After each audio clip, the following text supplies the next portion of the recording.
This is a story about love, after everything. Tell me where you're watching from. Enjoy the story. Nobody moves, someone whispered. But the room had already stopped breathing before the words could land. Because the moment the glass shattered against the marble floor, everything changed. The low hum of quiet conversations dissolved into a sharp, suspended silence, broken only by the slow, heavy clicking of claws against polished tile. And then they appeared.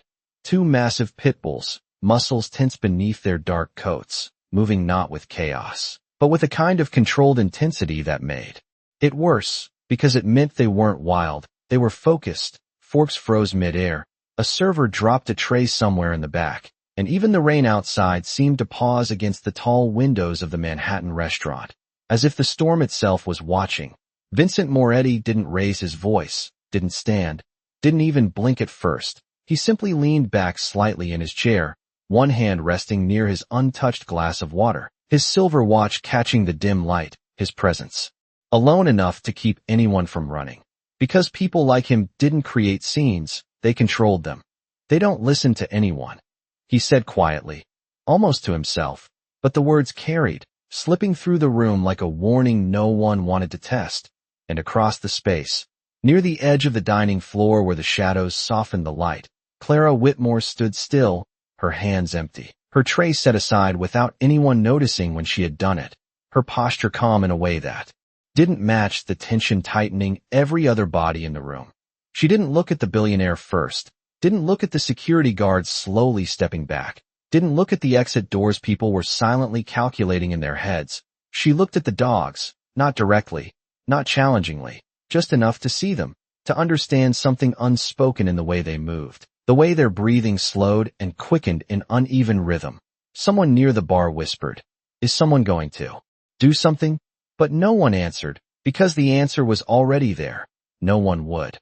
Vincent's gaze shifted, just slightly, catching the still figure of the waitress who wasn't reacting the way she was supposed to, his eyes narrowing with something that wasn't concern, but curiosity, a subtle shift in attention that, for a man like him, meant everything.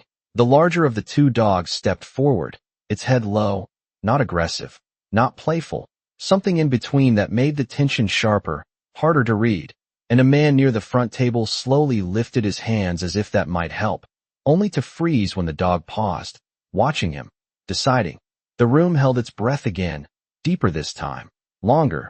Then, without announcement, without permission, Clara moved. Not fast, not dramatic, just one step forward then. Another, her shoes making almost no sound against the floor, her shoulders relaxed, her gaze soft, and somewhere behind her a voice hissed, "Hey, don't." But the warning faded because she didn't stop. Vincent leaned forward now. Just an inch, the smallest movement, but enough to signal that something had shifted, that even he didn't expect this. Clara reached the open space between the tables and the dogs, and for a moment, nothing happened. The kind of nothing that stretches seconds into something heavier, something louder than noise. And then she did something no one in that room would have predicted. She lowered herself slowly to her knees, not in surrender, not in fear, but with a quiet intention that felt deliberate, practiced, almost out of place in a world built on control and dominance. She didn't look directly into the dog's eyes, didn't reach out suddenly, didn't speak. She simply placed one hand gently on the floor, palm down, her breathing steady, visible in the rise and fall of her shoulders, as if she were matching a rhythm only she could hear.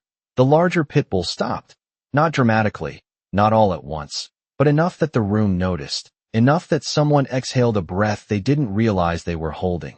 The second dog shifted behind it, its stance uncertain now, its attention drawn not by command, but by something else, something quieter. Vincent's fingers tightened slightly against the edge of the table, his expression unchanged but his eyes sharper now, locked on the scene unfolding in front of him. "What is she doing?" someone murmured, but again, no one answered. Clara remained still, her hand unmoving, her presence grounded in a way that felt almost unreal against the tension surrounding her, and slowly, almost imperceptibly, the first dog lowered its head, its posture softening, the sharp edge of its focus dissolving into something calmer, something closer to Trust than anyone in that room would have believed possible just seconds ago. A faint sound followed, a quiet, almost questioning exhale from the animal, and then it took a step forward, not toward danger, not toward attack, but toward her. The second dog mirrored it, less certain, but no longer tense, and somewhere behind the bar, someone whispered, "No way," as if saying it too loudly might break whatever fragile moment had taken hold. Vincent didn't move, didn't speak, but for the first time that night, something in his expression shifted, not control, not authority, but something quieter, something he hadn't felt in a long time. Surprise. And in the middle of a room built on power, money, and unspoken rules, it wasn't the billionaire who held control, it wasn't the guards, it wasn't the fear that had frozen everyone in place, it was the quiet waitress on her knees, her hand resting against the floor, her presence steady, as the impossible began to unfold in silence. The first dog's nose hovered inches from Clara's hand, its breath warm, steady, no longer sharp, no longer searching for threat, but for something else, something familiar it had not felt in a long time. And Clara did not move, not even when the second dog circled slightly behind, its nails tapping softly against the floor like a question waiting to be answered. She lowered her gaze just a fraction more, her shoulders relaxed, her breathing slow and even, as if she were teaching the room itself how to calm down. And for a moment, the only sound left was the quiet rhythm of three beings sharing the same space without fear. Someone near the window let out a nervous laugh, cut short, as if even that small sound felt inappropriate. And across the table, Vincent Moretti watched with a focus that sharpened everything about him, his usual composure still intact, but his eyes no longer indifferent, no longer detached, because this was something he did not understand, and men like him did not. Like what they could not control. The larger pitbull lowered itself first, slowly, carefully, its body easing onto the marble floor with a weight that felt less like dominance and more like surrender, and the second followed, almost reluctantly at first, then fully, as if whatever signal Clara had given without words had reached deeper than any command ever could. A soft exhale moved through the room, subtle, collective, as if everyone had been holding onto the same breath and finally remembered how to release it. Clara waited a few seconds longer, not rushing the moment, not claiming it, just allowing it to settle. And then, gently, she lifted her hand, moving it closer to the first dog's shoulder, pausing just before contact as if asking permission. And when the dog did not pull away, she rested her hand lightly against its fur.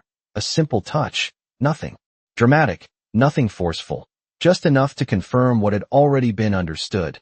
The second dog shifted closer, its head lowering slightly, its posture no longer guarded.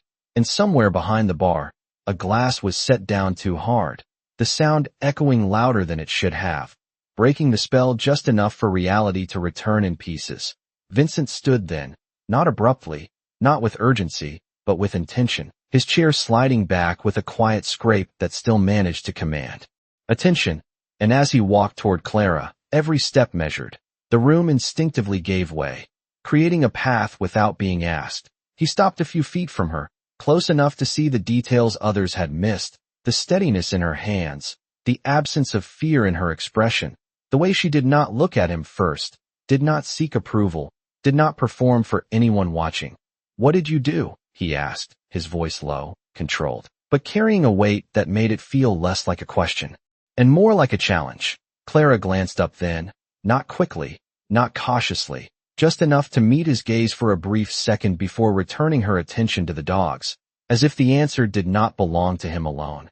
"Nothing special," she said softly, her voice even, almost gentle, as if explaining something simple to someone who had never learned it. Vincent's eyes narrowed slightly, not in anger, but in disbelief, because there was nothing simple about what had just happened. "They do not listen to trainers," he said, his tone sharpening just a fraction.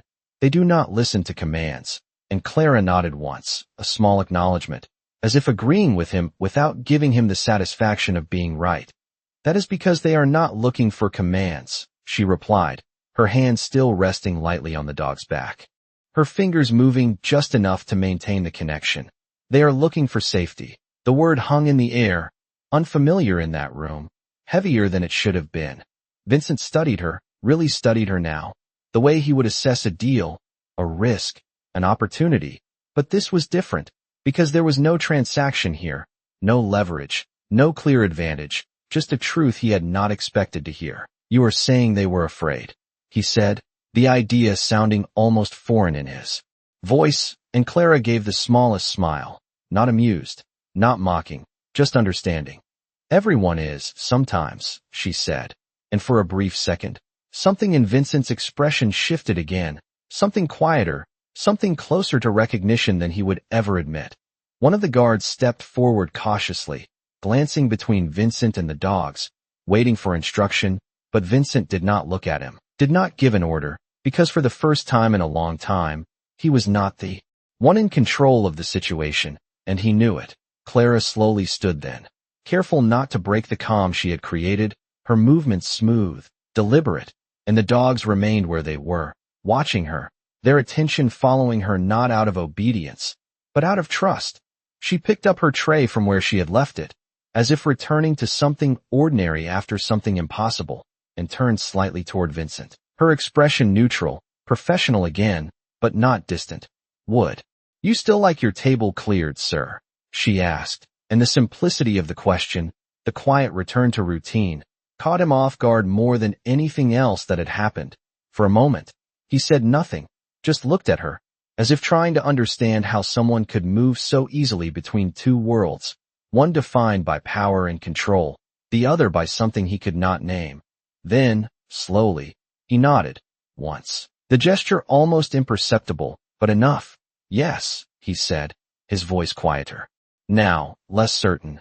"I would."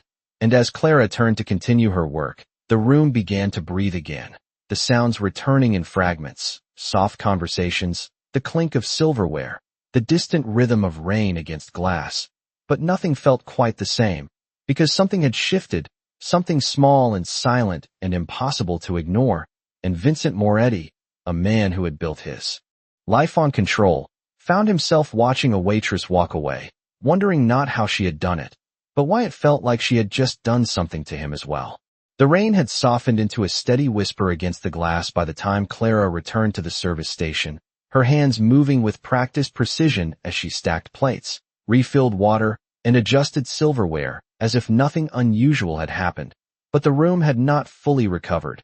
Conversations came back in fragments, quieter now, slower, eyes still drifting toward the corner where the two Pitbulls lay calmly beside the table they had once dominated, and every few seconds, someone would glance at her, not openly, not rudely, just enough to confirm that she was real, that what they had seen had actually happened. Clara did not acknowledge any of it. She kept her pace steady, her expression neutral, but there was a subtle shift in the way she carried herself, not pride, not awareness, just a quiet grounding, as if she had returned to a place she understood far better than the rest of them ever could. Vincent Moretti remained standing for a moment longer than necessary, his gaze still fixed in the direction she had gone, his mind moving through possibilities, explanations, patterns, searching for something that would make sense of it, because in his world, everything had a reason, everything had a structure, and yet this did not fit into any system he knew. One of his associates leaned slightly closer, lowering his voice. "You want me to call someone?" he asked carefully, not specifying who, not needing to, and Vincent shook his head once. Almost immediately, the answer coming before the question had fully settled. "No," he said, his tone firm, leaving no space for argument, because whatever this was, it was not something he wanted handled, it was something he wanted to understand. He sat back down slowly, his movements controlled, but his attention no longer on the food in front of him. Instead, it followed Clara as she moved between tables. The way she leaned slightly when listening, the way she paused just enough before responding, the way she seemed entirely unaffected by the weight of the room, as if she existed outside of it, and that, more than anything, unsettled him. Across the floor, Clara approached another table, her voice soft but clear.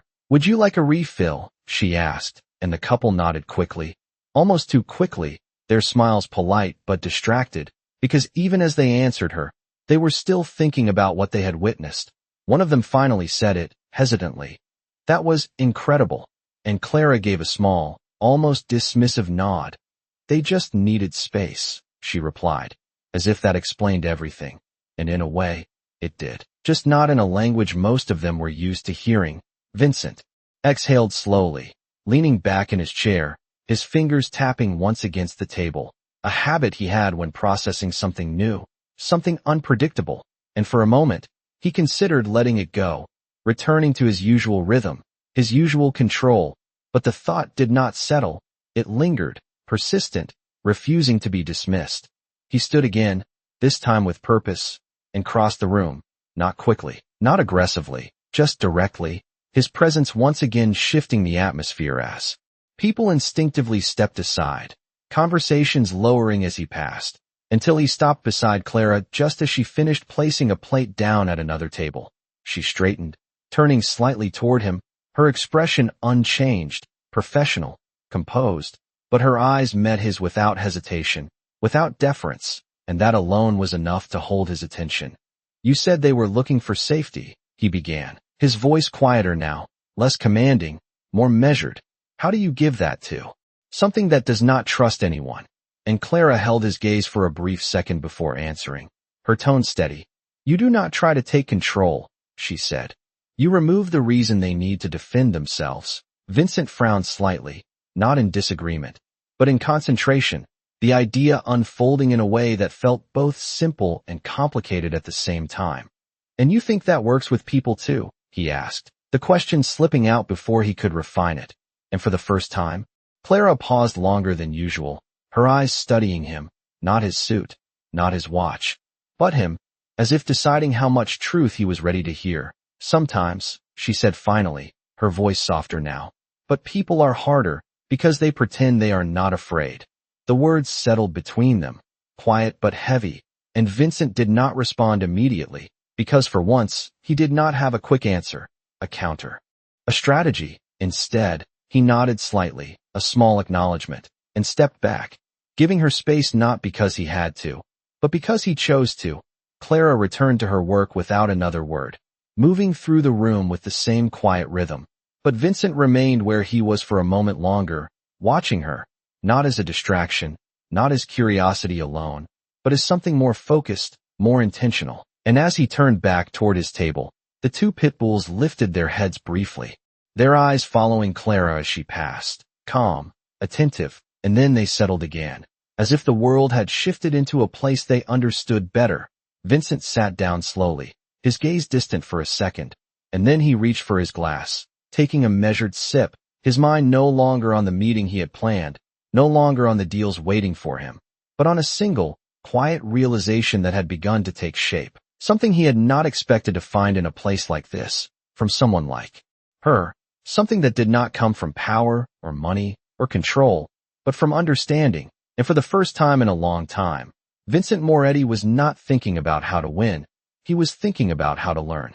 The night did not end when the plates were cleared, it lingered, stretched beyond the restaurant walls, carried into the quiet rhythm of rain-soaked streets and glowing city lights that reflected off black cars lined along the curb. And Vincent Moretti did not leave immediately, even when his associates had finished their meals, even when the check had been settled without question, even when the room had begun to return to something that resembled normal. He remained seated for a moment longer, watching as Clara moved through the final stretch of her shift, her pace unchanged, her attention steady, as if the earlier moment had been just another part of her day, something ordinary in a life no one else in that room fully understood. One of his men approached quietly, leaning in just enough to be heard. The car is ready, he said, his tone respectful, measured, and Vincent nodded once, but did not stand right away, his gaze still following Clara as she wiped down a table near the far corner, her movements efficient, precise, and completely unbothered by the weight of his attention. Give me a minute, he replied, his voice calm, leaving no room for question, and the man stepped back without another word. Vincent finally rose, adjusting his jacket with a small, practiced motion, and crossed the room again, not with urgency, not with dominance, but with a quiet intention that felt different from before, something less about control and more about curiosity. Clara noticed him this time before he reached her, not because she was watching for him, but because she was aware of everything around her, the subtle shift in air, the change in sound, the presence of someone who carried weight without needing to announce it. She straightened slightly, setting the cloth aside, her expression neutral but attentive as he stopped a few feet away. "You are off soon," he said, not a question, but not quite a statement either, and Clara nodded once. "In about 10 minutes, she replied, her tone even, professional, and Vincent glanced briefly toward the entrance, where the rain continued to fall in a steady curtain, the city beyond blurred and distant. "I will wait," he said, and it was not an offer, but it did not feel like an order either, just a decision stated plainly. And for a brief second, Clara hesitated, not out of fear, but out of consideration, as if weighing something unseen, something unspoken, before she gave a small nod. "That is your choice," she said simply, and returned to her work without further acknowledgement. 10 minutes passed. Slowly, marked by the quiet sounds of closing routines, chairs being adjusted, glasses being stacked, the low murmur of staff finishing their tasks, and Vincent stood near the entrance, his presence still noticeable, still commanding, but no longer disruptive, just there, waiting. When Clara finally approached, her apron folded neatly over her arm, her coat draped lightly over her shoulders, the room had nearly emptied, the tension of the evening replaced by a calm that felt almost reflective. She paused near him, not too close, not distant, just enough to acknowledge his presence, and for a moment, neither of them spoke, the silence not uncomfortable, just present, like the rain outside. Vincent gestured slightly toward the door. "After you," he said, a small shift in tone, subtle but significant, and Clara stepped forward, pushing the door open, the cool night air brushing against her face as the sound of the city returned in full, tires moving over wet pavement, distant horns, the steady rhythm of rain. They stepped outside together, the glow of streetlights casting soft reflections across the sidewalk, and Vincent's car waited just a few feet away, sleek, dark, untouched by the chaos that had unfolded earlier. One of his drivers moved to open the door, but Vincent raised a hand slightly, stopping him, his attention still on Clara. "Walk with me," he said, and this time, it was closer to a request, though it still carried the weight of someone unaccustomed to being refused. Clara looked at him for a moment, her eyes steady, searching not his status, not his power, but something deeper, something quieter, and then she nodded once. "A few blocks," she said, setting the boundary with calm certainty. Vincent gave a small nod in return, accepting it without argument, and they began to walk, side by side, the space between them comfortable, unforced, the city stretching out around them, in soft reflections and muted sounds. For a while, neither spoke, the silence filled only by the rhythm of their steps and the rain tapping gently against the pavement, until Vincent finally broke it, his voice lower now, less guarded. "You did not ask who I was," he said, not as a challenge, but as an observation, and Clara glanced at him briefly, then back ahead. "I did not need to," she replied, her tone simple, and Vincent let out a quiet breath, almost a laugh, but not quite. "Most people do," he said, and Clara gave a small shrug, her shoulders barely moving. "Most people are looking for something," she said. "I am not." The words settled between them, soft but firm, and Vincent looked at her then, really looked, not as a curiosity, not as a puzzle to solve, but as a person who stood entirely outside the patterns he had spent his life mastering. They reached a corner, the light shifting from red to green above them, and Clara slowed slightly, her gaze lifting toward the signal, then back to him. "This is my turn," she said, and Vincent stopped with her, the city moving around them, people passing, cars gliding through the intersection, life continuing as if nothing extraordinary had happened. For a moment, he said nothing, just stood there, the rain softening against his shoulders, his thoughts quieter than they had been in years. And then, slowly, he spoke. "I would like to see you again." The words simple, direct, but carrying something unfamiliar, something unpolished. Clara held his gaze for a second longer this time, her expression unreadable but not distant, and then she gave the smallest smile, not warm, not cold, just real. "We will see," she said, and with that, she turned, stepping into the crossing, her figure moving steadily through the soft glow of the streetlights, leaving Vincent standing at the edge of the sidewalk, watching, not with control, not with certainty, but with something new, something quieter, something he did not yet understand but was no longer trying to control. The city felt different after that night. Not louder, not quieter, just shifted in a way Vincent Moretti could not easily define, as if something small had been moved inside him and everything else was now adjusting around it. The next morning arrived with the usual precision of his schedule, sunlight cutting through the floor-to-ceiling windows of his penthouse, casting clean lines across marble and glass, a space designed for control, for clarity, for decisions made without hesitation, and yet he stood still longer than usual, his coffee untouched on the counter, his reflection faint in the glass as he looked out over the skyline without really seeing it. His phone buzzed once, then again, messages stacking with the urgency of a world that depended on him.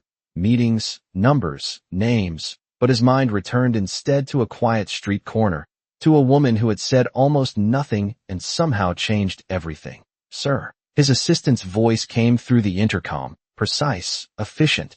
"Your 9 o'clock is confirmed." And Vincent exhaled slowly, the sound almost inaudible. "Push it to 10. He replied, a rare adjustment. And there was a brief pause on the other end. Not confusion, just surprise carefully hidden behind professionalism. "Of course, sir," she answered. He finally moved then, setting the untouched coffee aside, reaching for his jacket, but his steps were slower, less automatic, as if each motion required a different kind of attention than before. The drive through Manhattan unfolded in familiar patterns, traffic flowing in measured lines, pedestrians moving with purpose, the city alive in its usual rhythm, but Vincent's gaze did not linger on any of it. Instead, it searched for something else. Something quieter, something he had not noticed before. "Where to, sir?" the driver asked, already knowing the usual answer, already preparing to follow the routine, and Vincent hesitated, just for a second, before speaking. "The diner on West 54th, he said, his voice steady, but carrying a decision that felt unfamiliar even to him. The driver glanced at him briefly through the mirror, then nodded once, turning the car smoothly into traffic without question. The diner looked different in daylight, smaller, less dramatic, its windows clear, its signs simple, the kind of place most people passed without a second glance. And Vincent stepped out onto the sidewalk, the morning air cool, the city already moving around him. But for a moment, he remained still, taking in the ordinary details, the faint smell of coffee, the soft hum of conversation inside, the quiet that existed beneath the noise. When he entered, the bell above the door chimed softly, a small sound that did not carry authority, did not command attention, just announced presence, and a few heads turned briefly, recognizing him in the way people always did. But the reaction was muted, respectful, not intrusive. Clara was behind the counter this time, her hair pulled back, a simple uniform, her hands moving as she poured coffee for an older couple seated near the window, her expression calm, focused, and when she looked up, it was not with surprise, not with expectation, just recognition, as if she had known he might come, even if she had not planned for it. Vincent approached slowly, not claiming space, not demanding attention, just stepping into her world with a kind of quiet he was still learning. "You came back," she said, her voice neutral, not questioning, and Vincent gave a small nod.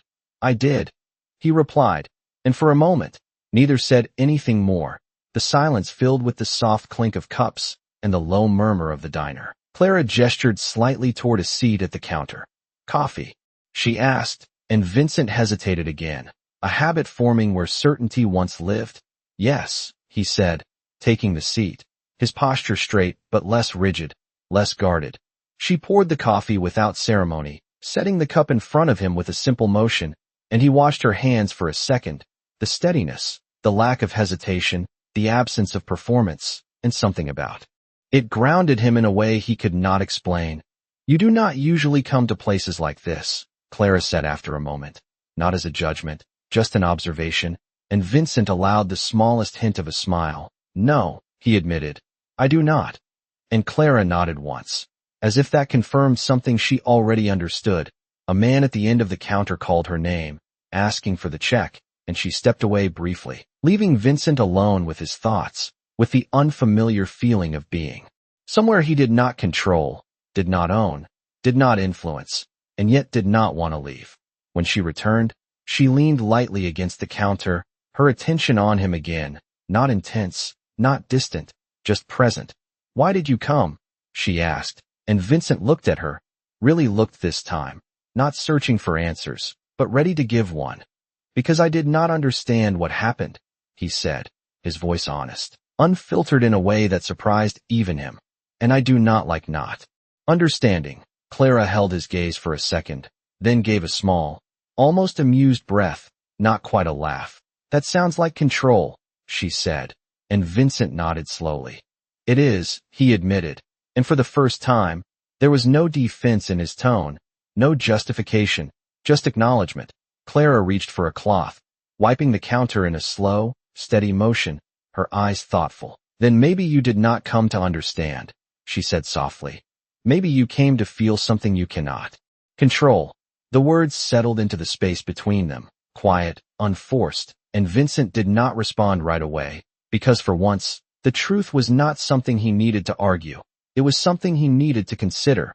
Outside, the city moved as it always did, fast, loud, relentless, but inside that small diner, time felt different, slower, steadier, and Vincent Moretti, a man who had built his life on certainty, sat in silence, realizing that for the first time in years, he was not trying to take control of the moment. He was simply trying to understand it. Clara did not rush to fill the silence after her words settled. She simply continued wiping the counter in slow, even strokes, as if what she had said did not require explanation, and Vincent sat there, his fingers resting lightly against the warm ceramic of the coffee cup, not drinking, not moving, just thinking in a way that felt unfamiliar, because this was not about strategy or outcome. It was about something less defined, something he could not map out in advance. The door chimed softly as another customer entered, a man in a worn jacket, shaking off the cold as he stepped inside, and Clara glanced up immediately, her attention shifting without hesitation. "Morning, Mr. Harris," she said, her tone warmer now, softer. And the man smiled as he took a seat near the end of the counter. "Same as always," he replied, and Clara nodded, already reaching for a mug, her movements instinctive, practiced, and Vincent watched the exchange, not because it was unusual, but because it was simple, effortless, something he had not seen in a long time. "You know everyone," he said after a moment, his voice quieter now, less certain than it had been the night before, and Clara placed the coffee in front of the older man before answering. "I pay attention," she said, as if that explained everything, and in her world, it did.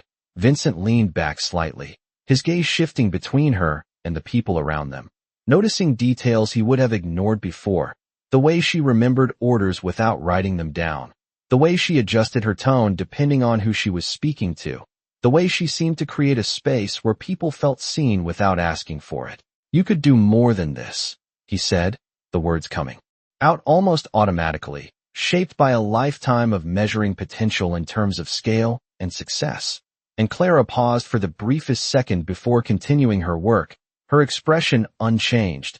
"I am doing more than this," she replied, and Vincent frowned slightly, not in disagreement, but in confusion, because from his perspective, this was small, contained, limited, and yet the way she said it made it sound like something else entirely. "You mean the dogs," he said, trying to connect the pieces, and Clara shook her head once, a small movement. "No," she said, "I mean people." And the simplicity of the answer caught him off guard, because it was not ambitious in the way he understood ambition. It was not about growth or expansion or power. It was about presence, about impact measured in moments instead of numbers. Mr. Harris chuckled softly from the end of the counter, lifting his cup slightly. "She is the only reason I come here," he said, his voice light, but sincere, and Clara gave him a small smile before returning her attention to Vincent, not proud, not dismissive, just aware. Vincent looked down at his coffee then, finally taking a sip, the taste simple, unremarkable, but somehow grounding, and for a moment, he did not speak. because he was beginning to realize that everything he valued was built on scale, on reach, on control, and yet none of that seemed to exist here. And still, this place felt complete. You said people pretend they are not afraid, he said after a while, his voice steady but softer now. What are they afraid of? And Clara leaned lightly against the counter again, her gaze thoughtful, not rushed. Being seen, she said. Being understood, she added after a pause. Because then they cannot hide behind anything. Vincent absorbed that quietly, his expression unreadable, but his mind turning over the idea, because in his world, everything was about projection, about image, about control of perception, and the thought of being fully seen, without that control, felt unfamiliar. And you are not afraid of that? He asked, not challenging, just curious, and Clara met his gaze without hesitation. I already lost what I was trying to protect, she said, her tone calm, but carrying a weight that did not need to be explained, and for a moment, Vincent felt something shift again, something deeper this time, because that was not something he could analyze, not something he could categorize. It was something real. The door chimed again, pulling Clara's attention away, and she moved to greet a new customer, leaving Vincent alone with his thoughts once more. But this time, the silence felt different, not empty, not uncertain, just open. He finished his coffee slowly, setting the cup down with a quiet sound, and when Clara returned, he reached into his jacket, pulling out a card, placing it on the counter between them. If you ever want something different, he said, his voice measured, not forceful, just offering, call me. And Clara looked at the card, then back at him, her expression unchanged. What makes you think I want something different? She asked, and Vincent paused, just for a second, before answering. Everyone does, and Clara gave a small, almost knowing smile. No, she said softly, not everyone. And the way she said it did not challenge him, did not reject him. It simply existed as its own truth. Vincent studied her for a moment longer, then nodded once, accepting the answer without argument, and as he stood, adjusting his jacket, he left the card where it was, not pushing it closer, not taking it back, just leaving it as a possibility. I will see you again, he said, not as a question, but not as a command. Either, just a quiet certainty, and Clara did not respond immediately. She simply watched him for a second, then turned back to her work, the conversation ending without closure, without definition. Vincent stepped outside into the city once more, the noise returning, the movement resuming. But something inside him remained still, something that had begun to change in ways he could not yet measure, and for the first time in a long time, he did not feel the need to rush ahead, to control what came next. He simply moved forward, carrying with him a question that no deal, no power, no authority had ever forced him to ask before. Not what can I take, not what can I control, but what am I missing?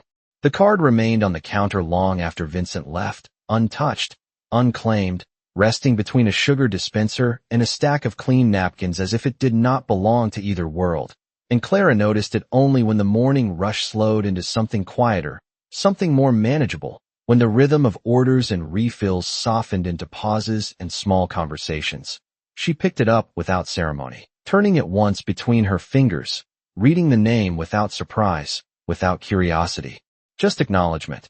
And then she set it back down exactly where it had been, not discarding it, not pocketing it, just leaving it in a space where it could exist without decision. Outside, the city continued as it always did, fast, loud, and different, but inside the diner, time moved differently, shaped by routine, by familiarity, by the quiet exchange of presence rather than power. A few hours passed, the sun climbing higher, light shifting across the floor, and Clara moved through her shift. With the same steady focus, greeting regulars, remembering small details, creating moments that would never be measured in numbers or reports, and yet, somewhere beneath that rhythm, there was a subtle awareness, not of Vincent himself, but of the change he had left behind, a question that lingered without urgency.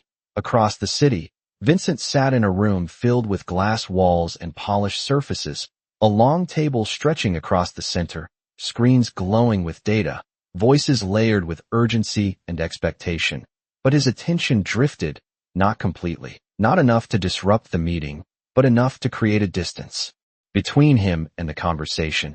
And one of his executives paused mid-sentence, noticing the shift. "Is there a concern?" he asked carefully, and Vincent blinked once, returning to the moment with practiced precision. "Continue," he said, his tone steady, controlled, and the meeting resumed.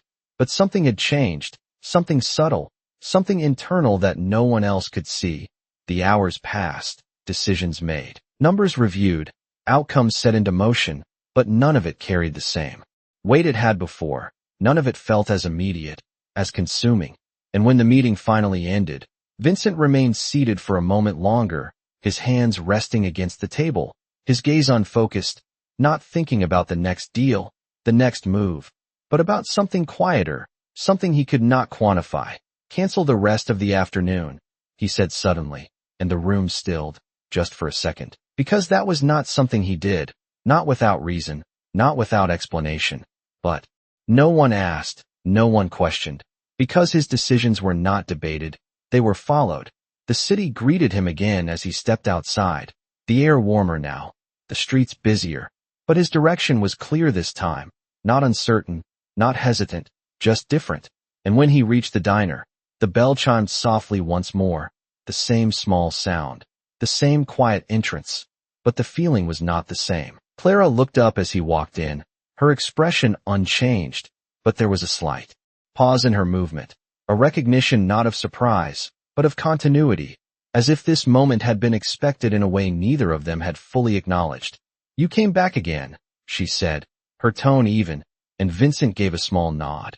"I said I would," he replied, taking the same seat at the counter, his posture relaxed in a way that felt new, less guarded, less defined by the need to control the space around him. Clara poured him coffee without asking this time, setting the cup down with the same steady motion, and for a moment, they existed in a silence that no longer felt unfamiliar, just present, just shared. "You left your card," she said after a moment, her voice neutral, and Vincent glanced toward the counter where it still rested, untouched, exactly as he had left it, and something about that made him pause, not in offense, not in pride, but in understanding. "I know," he said simply, and Clara studied him for a second, not his words, but the way he said them, the absence of expectation, the lack of pressure, and she nodded once, accepting that without needing more. A man at the far end of the diner laughed at something on his phone, the sound light, unfiltered, and Clara glanced over briefly before returning her attention to Vincent. "You canceled your afternoon," she said, not as a question, but as an observation, and Vincent allowed the smallest hint of a smile. "How do you know that?" he asked, and Clara shrugged slightly, her eyes calm. "You are here," she replied, as if that was enough, and again, it was. Vincent leaned back slightly, his fingers tracing the edge of the cup, not distracted, not restless, just present, and for the first time in a long time, he was not measuring the value of the moment, not calculating its outcome. He was simply experiencing it. "What do you do when you are not here?" he asked after a while, his voice quieter. Now, less about information, more about understanding, and Clara hesitated, just for a second, before answering, not because she was hiding something, but because she was deciding how much to share. "I go where I am needed," she said, her tone simple, but carrying a depth that did not require explanation, and Vincent frowned slightly, not confused, but curious. "That sounds vague," he said, and Clara gave a small, almost amused breath. "It is not," she replied. "It just does not fit into a schedule." The words settled between them, soft but firm, and Vincent nodded slowly, absorbing that, not challenging it, not trying to define it, just letting it exist as it was. Outside, the city continued to move, time continuing as it always did, but inside that small diner, something else was unfolding. Something quieter, something slower, and Vincent Moretti, a man who had built his life on control, found himself returning not for answers, not for advantage, but for something he could not yet name, something that did not belong to his world, but was beginning, slowly, to matter more than anything that did. The afternoon stretched into early evening without either of them noticing when exactly the shift had happened, the light outside the diner softening into a warm amber glow that reflected across the glass windows. casting long shadows over the counter where Vincent still sat, his second cup of coffee now empty but untouched for several minutes. His attention no longer divided, no longer drifting, just steady. Present in a way that felt unfamiliar and yet strangely natural, Clara moved through the space with the same quiet rhythm. But there was a difference now, subtle, almost invisible, in the way her awareness lingered near him, not focused, not intentional, just there, like a thread connecting 2 points without needing to be seen. A young boy entered with his mother, his sneakers squeaking slightly against the floor as he looked around with restless curiosity, and Clara greeted them with a small smile, guiding them to a booth near the window, her voice soft but clear, explaining the menu in a way that felt less like instruction and more like reassurance. And Vincent watched the exchange without realizing he was doing it, noticing the way the boy's shoulders relaxed, the way his restless energy settled into something calmer just by being acknowledged. "You see things before they happen," he said quietly when she returned to the counter, not as an accusation, not as praise, just as an observation. Clara tilted her head slightly, considering the words before answering. "I see what is already there," she said, her tone even, and Vincent let out a small breath, almost a laugh, but not quite, because the distinction mattered more than it seemed. "That sounds like the same thing," he replied, and Clara shook her head once, gently. "It is not," she said. "Most people look for what they expect, not what is actually happening." And the words settled into him, not as a lesson, not as something to challenge, but as something to hold on to think about later. Outside, the sky deepened, the city lights beginning to flicker on one by one, and the diner filled briefly with the early dinner crowd, voices rising slightly, the tempo of the space shifting, but Clara moved through it effortlessly, never rushed, never overwhelmed, just adapting, adjusting, maintaining that same quiet presence that seemed to anchor everything around her. Vincent stood once, stepping aside as she passed, a small movement that would have gone unnoticed anywhere else. But here, it carried weight, because it was not something he usually did, not something he needed to do, and yet he did it without thinking. "You are learning," Clara said softly as she placed a plate down behind him, her voice almost lost in the surrounding noise, but he heard it clearly, and he turned slightly, a faint smile touching his expression. "I am trying," he admitted, and there was no pride in it, no performance, just honesty. A man near the door raised his voice slightly, frustrated about something small, something that did not matter, but felt important in the moment. And Clara approached him without hesitation, her tone calm, her posture open, and within seconds, the tension dissolved, not because she argued, not because she insisted, but because she listened, really listened, and Vincent watched that too. The way conflict faded not through force, but through understanding, and it felt different, unfamiliar, but effective in a way he could not ignore. When she returned, he spoke again, his voice quieter now, more thoughtful. "You do this everywhere," he said, not asking, just stating what he was beginning to see, and Clara met his gaze briefly, then looked away, as if the answer was not something she needed to explain. "Where it matters," she said, and Vincent nodded slowly, because he was starting to understand that for her, everything mattered, just not in the way he had always defined it. The door chimed again, and for a moment, the room stilled slightly as 2 familiar figures entered, men dressed sharply, their presence carrying a different kind of weight, one that Vincent recognized immediately, and his posture shifted just enough to acknowledge it, but not enough to return to who he had been before. They glanced around, their eyes landing on him, surprise flickering across their faces, because this was not where they expected to find him, not in a place like this, not sitting quietly at a counter, and one of them approached cautiously, lowering his voice. "We have been trying to reach you," he said, and Vincent looked at him, calm, steady. "I know," he replied, and there was no urgency in his tone, no apology, just acknowledgement.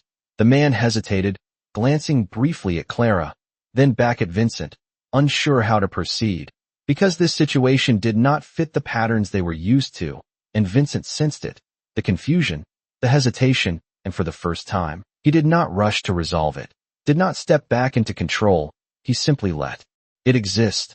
"I will call you later," he said finally, his voice firm but not sharp, and the man nodded quickly, stepping back without another word. Because even in this space, Vincent's authority remained, but it was different now.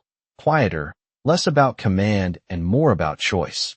Clara watched the interaction from a distance, her expression unchanged, but her eyes thoughtful, and when she returned to the counter, she did not comment, did not ask, she simply placed another cup of coffee in front of him, even though he had not requested it. Vincent looked at the cup, then at her, a small question forming, and Clara gave the slightest shrug. "You looked like you needed it," she said, and he smiled then, genuinely, without calculation, without restraint. "You might be right," he replied, lifting the cup slowly, and as the evening settled around them, the city continuing its endless motion outside, something quiet and steady continued to grow between them, not defined, not named, but undeniable in its presence, like a rhythm that had always been there, waiting to be heard. The diner had settled into a quieter rhythm by the time the evening deepened, the earlier crowd thinning out into scattered conversations and the soft clinking of dishes being cleared, and Vincent remained where he was, not out of habit, not out of obligation, but because leaving no longer felt like the obvious next step. Clara moved more slowly now, her shift nearing its end, her motions unhurried, almost reflective, as if the space itself was exhaling after a long day, and every so often her gaze would pass over Vincent, not lingering, not searching, just acknowledging that he was still there, still choosing to stay. Outside, the streetlights had fully taken over, their glow stretching across the wet pavement, the city quieter but not asleep, never fully asleep. And inside, the contrast felt sharper, more defined, like a place that existed just slightly outside the noise of everything else. Vincent set his cup down gently, the small sound barely noticeable, and leaned back just enough to watch her as she finished wiping the last table near the window, her reflection faintly visible in the glass, layered over the movement of passing cars and distant lights. "You do not get tired," he said after a moment, his voice low, not breaking the quiet so much as joining it, and Clara glanced over her shoulder, her expression calm. "I do," she replied. "I just do not rush through it." And Vincent considered that, the idea settling into him in a way that felt both simple and unfamiliar, because in his world, everything moved fast, everything demanded speed, efficiency, results, and the concept of not rushing felt almost rebellious. He stood then, slowly, not because he needed to leave, but because something in him shifted again, something that told him. This moment was not meant to stay contained within the diner, and Clara noticed, her hand stilling for just a second before she straightened, folding the cloth neatly in her hand. "You are leaving," she said, not as a question, and Vincent nodded once. "For now," he replied, and the words carried a quiet promise, not spoken directly, but present in the way he said them. Clara moved toward the counter, her steps light, steady, and when she reached it, she picked up his card again, the same one she had left untouched all day, and held it for a moment before placing it back down, but this time, closer to him, not offering it, not returning it, just shifting its place, and Vincent noticed, his gaze dropping briefly to the card, then lifting back to her, a small understanding passing between them without words. "You still have not decided," he said, his tone neutral, and Clara gave the slightest tilt of her head. "I do not decide things I do not need," she replied, and Vincent allowed a faint smile, not amused, not surprised, just accepting. He reached for the card, not quickly, not possessively, just picking it up and sliding it back into his jacket, the gesture quiet, unforced, as if the decision was not about whether she would call, but about the fact that she did not have to. "Then I will come back," he said, his voice steady, and Clara met his gaze for a second longer this time, her eyes softer, not in expression, but in presence. "Then you will," she said simply, and that was enough. The door chimed softly as he stepped outside, the cool air wrapping around him, the city stretching out in front of him once more, but it did not feel the same as it had before. It felt less like something to conquer and more like something to move through, to observe, to understand. His driver opened the car door without needing to be asked, and Vincent paused just before getting in, glancing back toward the diner. the warm light spilling out onto the sidewalk, Clara's silhouette moving faintly inside. And for a moment, he stood there, not because he was unsure, but because he was aware of the shift, the change, the quiet pull of something that did not belong to his world but had found its way into it anyway. "Sir," the driver said gently, and Vincent nodded, stepping into the car, the door closing with a soft, controlled sound, sealing him back into a space defined by power, by structure, by expectation. But this time, it felt different, not because the world had changed, but because he had. As the car moved through the city, lights passing in steady lines, Vincent leaned back slightly, his gaze unfocused, not thinking about the next meeting, the next decision, the next move, but about a woman who had never once tried to impress him, never once tried to gain anything from him, and yet had managed to shift something deeper than any negotiation ever had. Back inside the diner, Clara stood for a moment longer after the door closed, her hand resting lightly against the counter, her eyes following the reflection of the car as it disappeared into the flow of traffic, and she did not smile, did not sigh, did not react in any way that would give the moment weight. She simply stood there, present, aware, and then she turned, finishing the last of her tasks, the routine grounding her once more. But something had changed for her too, not dramatically, not visibly, just enough to be felt in the quiet spaces between actions. The night settled fully, the diner closing its doors, the lights dimming one by one, and somewhere in the distance, the city continued its endless motion, unaware that in one small corner, something had begun, something quiet, something unspoken, something that neither of them had named yet, but both had already started to understand. The next day did not begin with intention, it began with habit, with routine pulling Vincent back into a world that demanded precision, decisions waiting before he even opened his eyes, messages already stacking with urgency. But something resisted this time, something quiet beneath the surface, and when he stood by the window of his penthouse, the city below no longer looked like a map to conquer. It looked like something moving on its own, something he was no longer trying to control. His reflection in the glass paused him for a second, not because he looked different, but because he felt different, as if the version of himself that had stood there every morning before had shifted just enough to notice. "Your first call is in 5 minutes. His assistant's voice came through, calm, efficient, and Vincent closed his eyes briefly, then opened them again. "Reschedule," he said, the word simple, but the decision behind it heavier than usual, and there was that same pause again on the other end, the brief silence of a system adjusting to something it was not built for. "Of course," she replied. The car ride that followed was quieter than usual, not because there was less noise outside, but because Vincent was not filling it with thoughts of strategy, not rehearsing conversations, not calculating outcomes. And when the car slowed near the same street as the diner, he did not hesitate this time. He stepped out before the driver could ask, the movement natural, expected, as if this had already become part of something he was building without realizing it. The bell chimed as he entered, the same soft sound.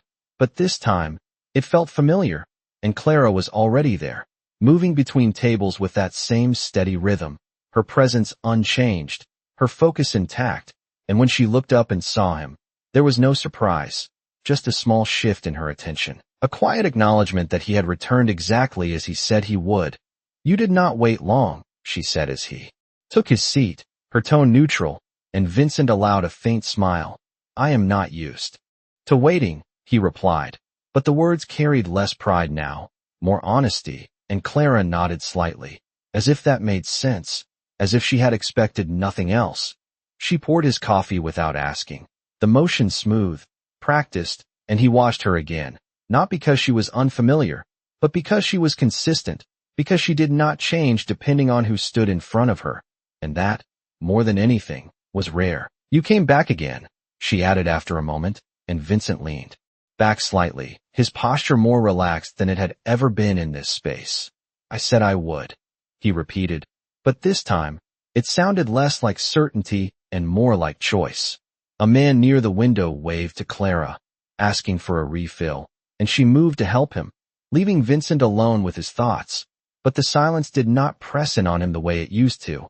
It opened up instead, giving him space to notice things he had ignored for years. The way people spoke when they were not trying to impress anyone. The way small gestures carried more meaning than large declarations. The way presence mattered more than control. When Clara returned, she did not ask why he was there. She simply stood near the counter, her attention steady, and Vincent spoke first this time, his voice quieter, less guarded. "I had a meeting this morning," he said, not because she needed to know, but because he wanted to say it, and Clara nodded once. "And you left it?" she replied, not questioning, just observing, and Vincent gave a small breath, almost a laugh. "Yes," he admitted, and there was no explanation after that, no justification, because he did not need one. Clara studied him for a moment, not critically, not curiously, just noticing, and then she said something he had not expected. "That is harder than it sounds," she said softly, and Vincent looked at her, surprised not by the words, but by the understanding behind them, because she was not impressed, she was not questioning, she simply knew. "It is," he said, and for the first time, the admission did not feel like weakness, it felt like clarity. A small silence followed, not empty, just present, and then Clara reached for a napkin, placing it in front of him, not because he needed it, but because it was part of the rhythm, part of the way she moved through the world, small actions, quiet consistency. "Why do you keep coming back?" she asked then, her tone calm, not demanding an answer, just allowing one if it came, and Vincent paused, not because he did not know, but because he was choosing how to say it, how to express something that did not fit into the language he usually used. He looked at her, really looked, and for a moment, the noise of the diner faded, the movement slowed, everything narrowing down to a single, quiet truth. "Because it is the only place where I do not feel like I have to be someone else," he said, his voice steady, unfiltered, and Clara did not react immediately. She simply held his gaze, her expression unchanged, but her presence shifting just slightly, softening in a way that was almost imperceptible. "You are not someone else," she said after a moment. "You are just not used to being still," and the words settled into him with a weight that did not need emphasis, because they were true in a way nothing else had been. Vincent nodded slowly, not arguing, not resisting, just accepting, and for a moment, neither of them spoke, the silence between them no longer uncertain, no longer undefined, just shared. Outside, the city continued its endless motion, people moving, cars passing, life unfolding without pause, but inside that small diner, something else was happening, something quieter, something deeper, and Vincent Moretti, a man who had spent his entire life moving forward, realized that for the first time, he was not trying to get somewhere, he was simply choosing to stay. The moment did not break after his words. It expanded, stretching into a quiet space where neither of them felt the need to fill it, where the usual rhythm of the diner continued around them without interruption, but something between them had shifted, not dramatically, not visibly, just enough to be felt in the way Clara did not immediately turn away, in the way Vincent did not look for something else to say. The sound of a spoon stirring coffee echoed softly from a nearby table, a small detail that seemed louder than it should have been, as if the world had narrowed down to the space between two people learning how to exist without expectation. Clara moved first, not away, not retreating, but stepping slightly to the side, reaching for a glass, filling it with water in a slow, deliberate motion that gave the moment room to settle, and when she placed it in front of him, she did not look at him right away, her gaze resting briefly on the surface of the counter, as if she was considering something deeper than the words themselves. "Then stay," she said quietly, not as an invitation, not as a command, just a statement, simple, grounded, and Vincent felt something shift again, something subtle but undeniable, because for the first time, staying did not feel like losing control, it felt like choosing something else entirely. He nodded once, a small movement, but enough, and the silence returned, softer now, more familiar. The door chimed, breaking the stillness just enough to remind them that the world outside continued, and two men entered, their presence immediately noticeable, not because they were loud, but because they carried the kind of awareness that came from watching everything, calculating everything, and Vincent recognized them before they reached the counter. his posture shifting just slightly, not defensive, not guarded, but aware. Clara noticed it too, not the men themselves, but the change in Vincent, the subtle tightening in his shoulders, the way his attention shifted without fully turning. And she followed his gaze just enough to understand that something had entered the space that did not belong to the quiet rhythm she had created. The men approached slowly, their steps measured, and one of them spoke first, his tone respectful but direct. "We need to talk," he said. And Vincent did not stand, did not respond immediately. He simply looked at them, his expression calm, unreadable, but different from the man they were used to addressing. "Not here," Vincent replied after a moment, his voice steady, not dismissive, but firm, and the second man exchanged a brief glance with the first, something unspoken passing between them, a calculation, a decision, before they nodded once, stepping back without argument. Because even in this space, Vincent's authority remained, but it was no longer driven by urgency. It was grounded in choice. Clara watched the exchange without interruption, her expression neutral, but her awareness sharp. And when the men moved away, she turned her attention back to Vincent, not asking, not assuming, just present. "You are not going," she said softly, and it was not a question, it was recognition, and Vincent looked at her, the tension in his shoulders easing just slightly. "No," he said, and the word carried more weight than it should have, because it was not just about the moment, it was about everything that had come before it. Clara nodded once, accepting that without needing explanation, and for a moment, the world outside that small diner felt distant, irrelevant, as if it existed on a different plane entirely. "That was not easy," she said after a pause, and Vincent let out a slow breath, his hand resting lightly against the edge of the counter. "It was not," he admitted, and there was no pride in it, no performance, just truth. Clara studied him for a second, then gave the slightest tilt of her head. "Then you are learning faster than you think," she said, and Vincent allowed a faint smile, not because it was amusing, but because it felt earned. A child laughed somewhere behind them, the sound, bright, unfiltered, and Clara glanced over briefly before returning her attention to the present, to the space they were sharing. "What happens if you keep staying?" she asked then, her tone calm, not probing, just curious, and Vincent considered the question, not in terms of outcome, not in terms of strategy, but in terms of something he had never prioritized before, something quieter, less defined. "Then things will change," he said finally, and Clara nodded slowly, as if that was expected, as if change was not something to avoid, but something to understand. The light outside shifted again, the day moving forward without waiting for either of them, and inside, the rhythm continued, steady, grounded, but Vincent no longer felt like he was observing it from the outside. He felt part of it, connected in a way that did not require control, did not require dominance, just presence. Clara reached for a cup, filling it with coffee for another customer, her movements unchanged, but there was a subtle difference now, a quiet awareness that had not been there before, not because she was affected by him, but because something between them had begun to exist, something neither of them had named, but both had acknowledged in their own way. Vincent watched her for a moment longer, not trying to understand, not trying to define, just allowing the moment to be what it was, and for the first time in a long time, that was enough. The evening settled deeper, the kind of quiet that does not silence the world but softens it, turning sharp edges into something more forgiving. And inside the diner, the last wave of customers faded into a slower rhythm, chairs scraping gently against the floor, voices lowering into soft conversations that carried more presence than urgency. Vincent remained at the counter, not because he had nowhere else to be, but because he had chosen, again, to stay, and this time, the choice felt less like a decision and more like something natural, something that no longer needed to be questioned. Clara moved with the same steady pace, but there was a difference now, not in what she did, but in how she allowed the space between actions to exist, as if she no longer felt the need to fill every moment with motion. And when she returned to the counter, she did not immediately reach for anything.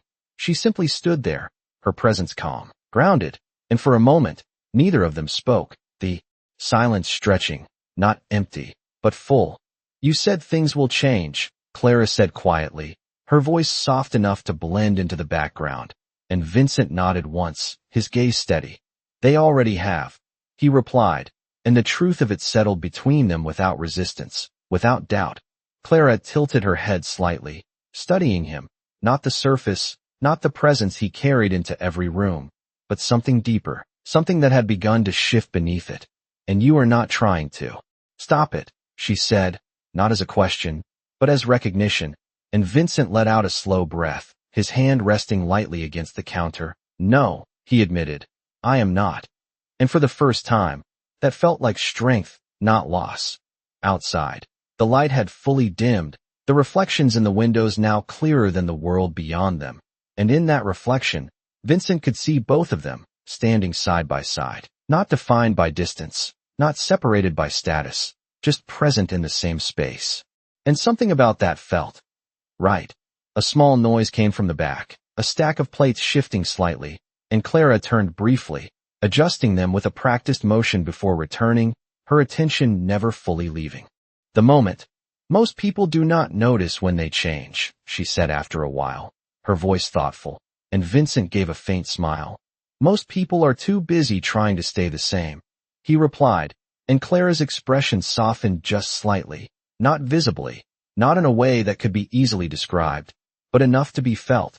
The door chimed once more, and this time, the two men from earlier did not approach. They simply glanced in, their presence lingering at the edge of the space before they turned and left, and Vincent noticed, not with concern, not with urgency, just awareness, because for the first time, he was not reacting. He was choosing. Clara followed his gaze for a second, then looked back at him. "They are waiting," she said, and Vincent nodded. "They always are," he replied, but there was no tension in his voice, no pull, just acknowledgement. The moment stretched again, quieter now, deeper, and Clara reached for a cup, filling it with coffee even though the pot was nearly empty, even though the diner was closing soon, and she placed it in front of him without a word. Vincent looked at the cup, then at her, a small question forming, and Clara met his gaze, steady, calm. "For the road," she said, and something in the simplicity of it, in the quiet care of the gesture, shifted something inside him again, something he had not expected, something he did not try to analyze. He picked up the cup, taking a slow sip, the warmth grounding him in the moment, and when he set it down, he did not look away. "Come with me," he said, the words not planned, not calculated, just spoken, and the air between them stilled, not in tension, but in clarity. Clara did not react immediately. She did not smile, did not frown.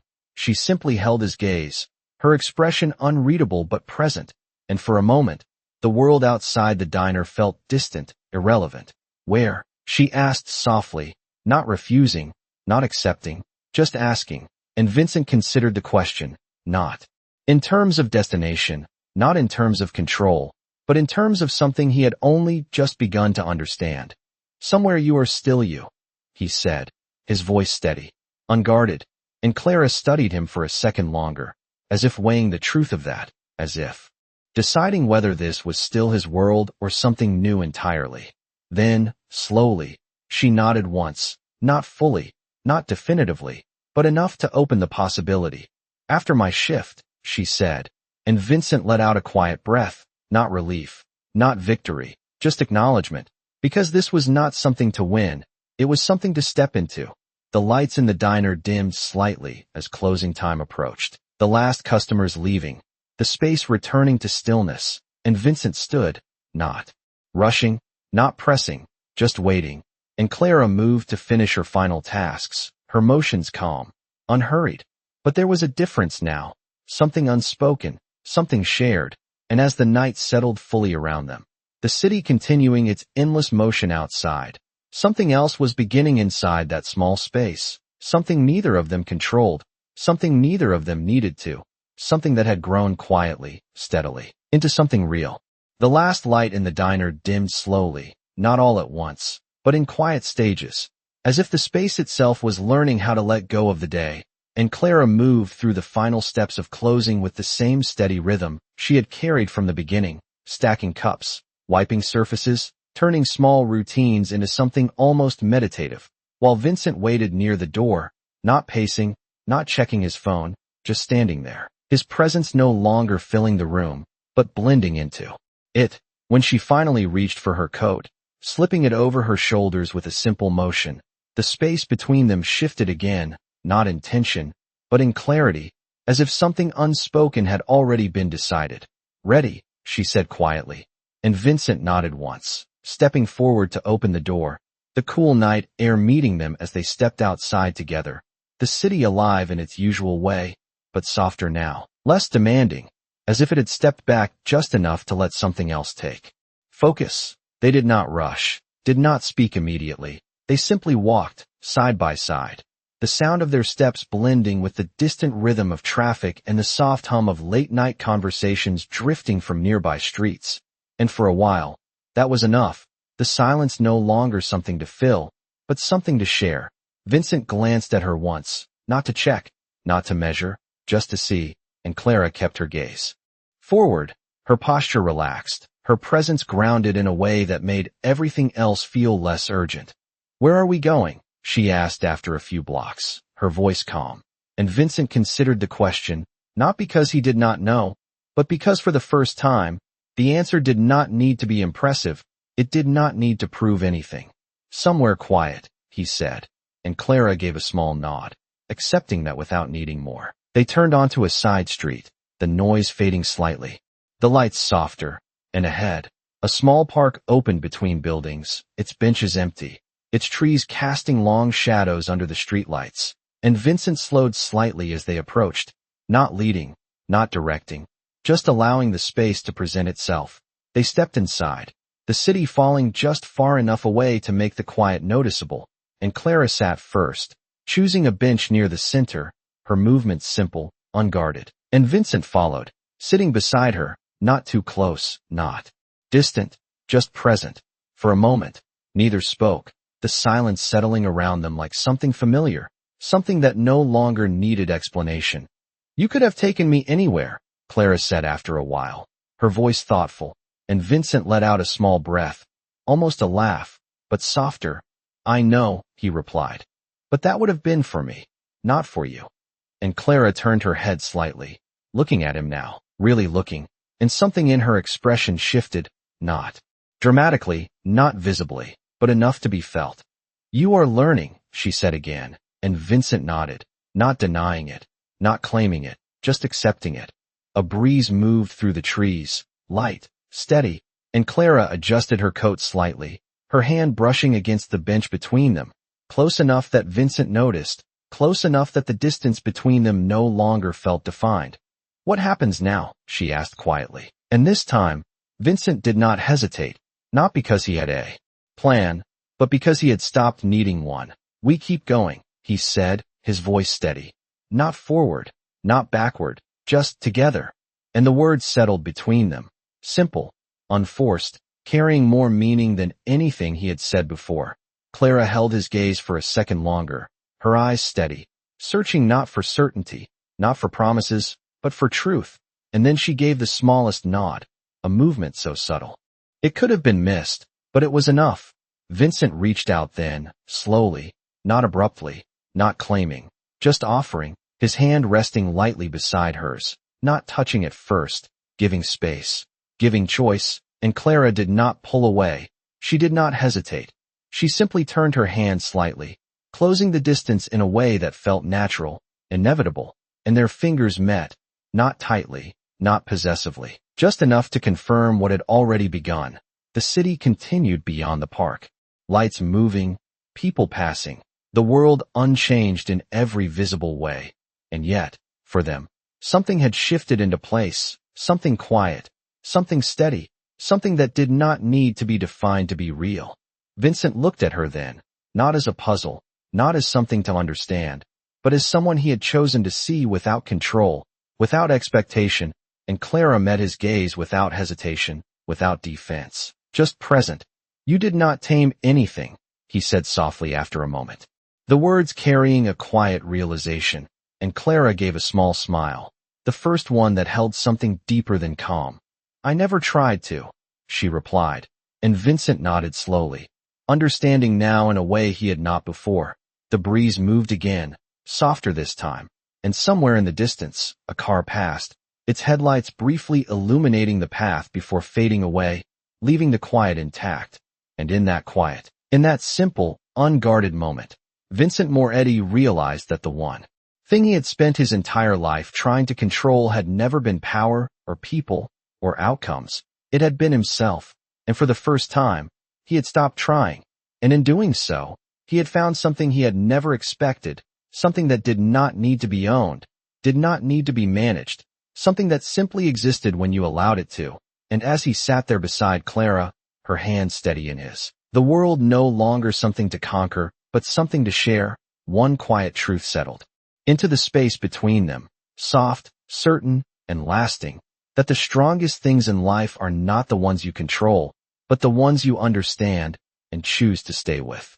If this story touched your heart and made you believe in quiet strength and real connection, don't forget to like, share, and subscribe to Love After Everything channel.